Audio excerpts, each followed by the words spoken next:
बड़का विपद कपारे धैल गवन करा के घरे कैल बड़का विपद कपारे धैल एहो बलम एह तन्हाई के भार पड़ल बस मेज पे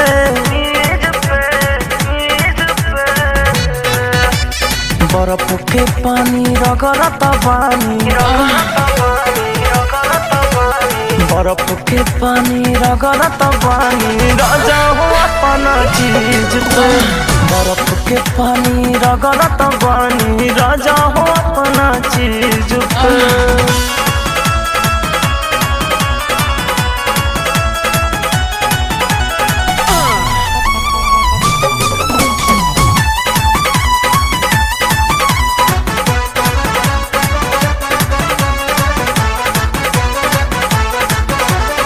आगे जवानी के जरता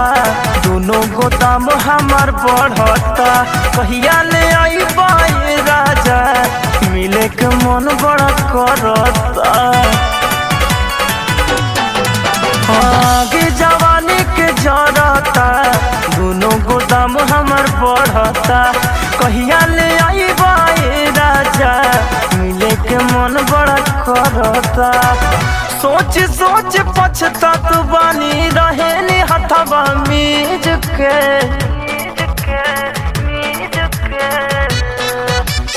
बर्फ के पानी रगड़त बानी बर्फ के पानी रगड़त बानी राजा हो अपना चीज पे बर्फ के पानी रगड़त बानी राजा हो अपना चीज पे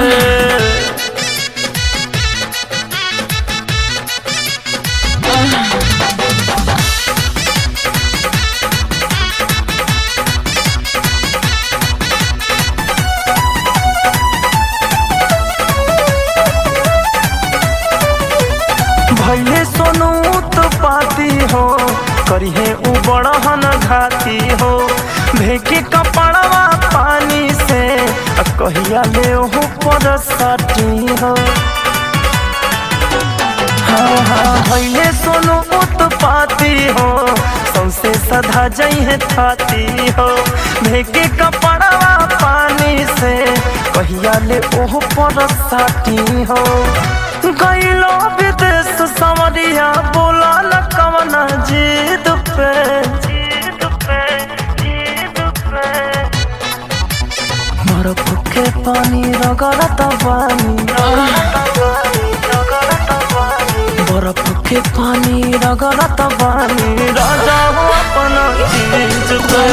बर्फ के पानी रगड़त बानी राजा हो अपना चीज पे बर्फ के पानी रगड़त बानी राजा हो